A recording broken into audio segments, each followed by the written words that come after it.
What unusual jobs would you want AI to do for you? And when I say unusual jobs, I'm not talking about note taking. Let's discuss.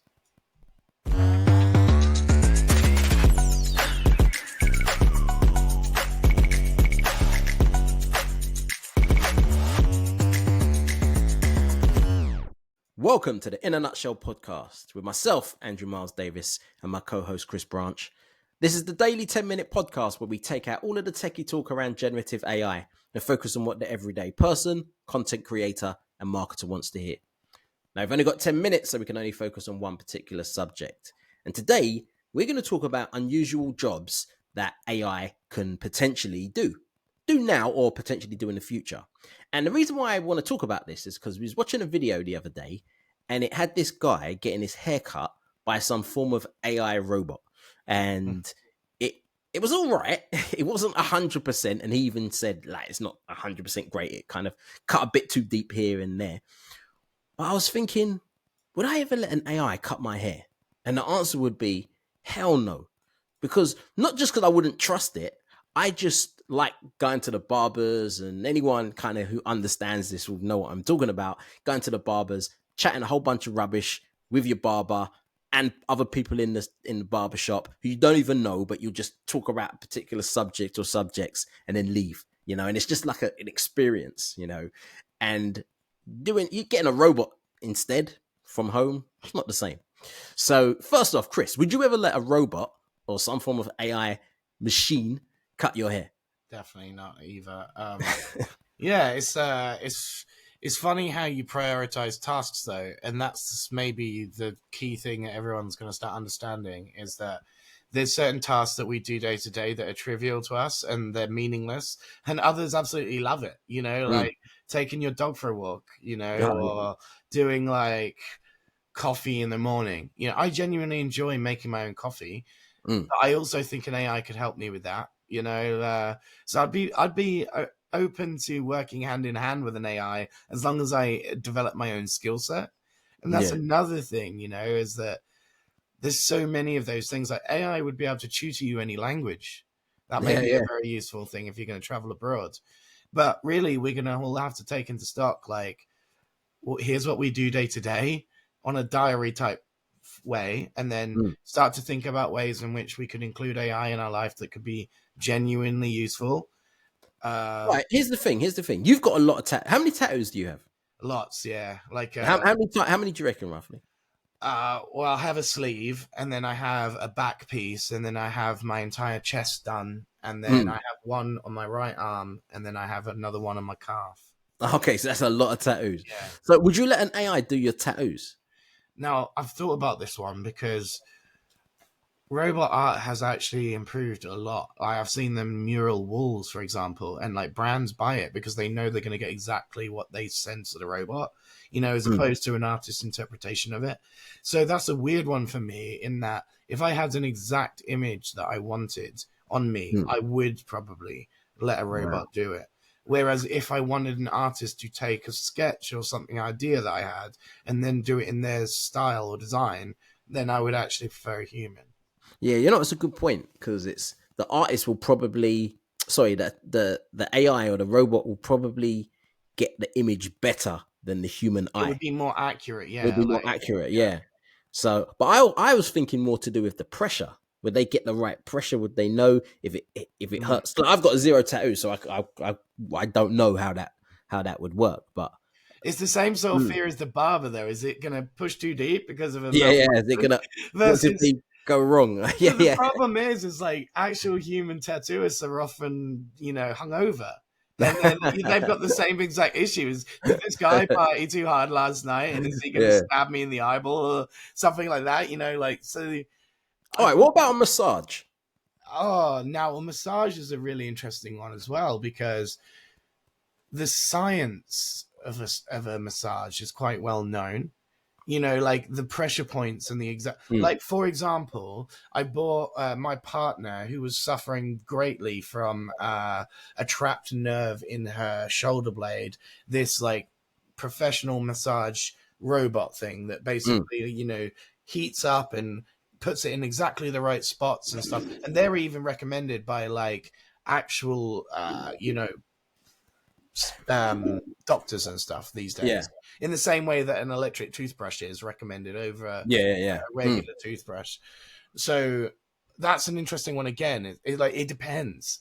If I had a sports massage injury, I'd much prefer a human. If I had just a general need for a massage, I'd probably prefer a robot, especially if it was cheaper. Yeah. Look, I've got one of these Ferrogun massage exactly. things, which I love. I use this every single day. And I'm just thinking, obviously you can hold it in many different directions. So if you're listening to the audio right now, I'm holding up my Ferrogun. If you're watching the video, you can obviously see it. So you can hold it in many different directions to reach different parts of your body and stuff. And I'm just thinking, imagine what's annoying though is holding it. It's nice when someone does it to you. So I'm just thinking, imagine like some form of AI robot. That's what they would do with their hands. You don't need a massage gun. Their hands would just naturally. So I'm thinking a massage. I wouldn't like that. Would be pretty cool to have one. I'm just thinking. Do you know the most natural way I could see that working is with elite sports people? Yeah. Because those guys are so, like everything they do is like macronutrient intakes and monitoring their heart rate and everything. So they're so data orientated that would be so easy to feed to an automated masseuse that gave them exactly the type of massage that they need based on their injuries. And so I could see again that might trickle down to us laymen's, us normal folks. This Ronaldo gets it first, and you might get it a year later or something like that. Years later on, yeah. So then it goes down to things like a chiropractor. If they could crack your back, that would be handy. I used to see a chiropractor every couple of weeks, but they're expensive. That's a good job to have. And they're controversial, aren't they? Like people don't believe in chiropractors, and they think it's like a pseudoscience and stuff. So. As soon as an AI starts giving you disabilities by accidentally cracking your back in the wrong way. Yeah. Who gets sued? It's disability. Like that. That's what the companies would say. What other jobs do you think, unusual jobs AIs could potentially do? Well, here's the thing: is that we haven't really seen the physical manifestation of AI. We've only seen the software version. So think of everything in your life. I mean, literally everything. Reading books to you, buying tickets for you, going, getting your commute better. Like every single thing that you do in physical life can have some AI enhancement to it, at least. Imagine getting a cook. Would you do that? Now, here's the interesting thing. So when it comes to cooking, I know a lot of people cook because it's it calms them down. It de-stresses them, and also they just like cooking. Some people, it's just I can't be bothered to cook, but I don't really want to order fast food. Deliveroo and Uber Eats is going through the roof with their prices now. And AI would actually, it's obviously depending on costs and stuff, but that would be quite cool to get them to cook something as well. But what about you? You're not a fan of that? No, not at all. I'll tell you why. It's because that's the McDonald's model. Again, it feels like the same thing as your barbershop thing. Do you want to just go and have a haircut, or do you want the experience? Each chef infuses their own creativity in an art, which is cooking. And if you're someone that likes formulaic stuff and it's cheap and mass manufactured, like McDonald's, for example, I see the appeal though. For people that go to another country, they just want to get the same burger they got in the UK. It doesn't have to be burger. It could be good stuff. You could give them that's the thing. Anything. They want consistency. And I don't want consistency in my food. I want different palettes and different things. So it's about why you're into that thing. Yeah, true. And again, I can see it being very commercially successful because McDonald's is the #1 restaurant in the world, That's interesting. I think everything that we'll see first will be some form of cleaner. And the reason I say that is because we're starting to see vacuum cleaners, robot vacuum cleaners. Yeah. And I'm sure I've also seen robot window cleaners as well. So I'm sure that will be kind of, I'm sure that will be quite popular, I actually saw a Kickstarter yesterday for a vacuum that can go upstairs. Oh, really? Oh, yeah, nice. It can climb upstairs and vacuum that's been the big thing that's been missing right now. Yeah, if you can get a vacuum cleaner and something that can polish, that'll be good as well. Just clean and polish. That'll be good as well. I'll be all over that. I'll definitely buy that. I'm sure Dyson's thinking of something along those lines already.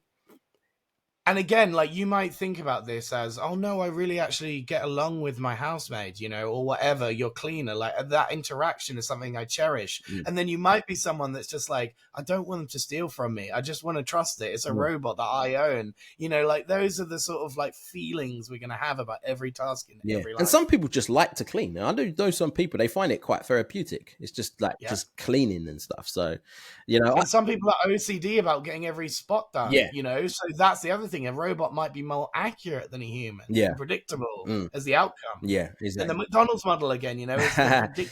So a lot of it is the predictability and stuff, but it's so many different things it can do. And in a nutshell, when it comes to unusual jobs AI can do, would you ever let an AI cut your hair, give you a tattoo, make you food, clean your house? I don't know. We'll soon see.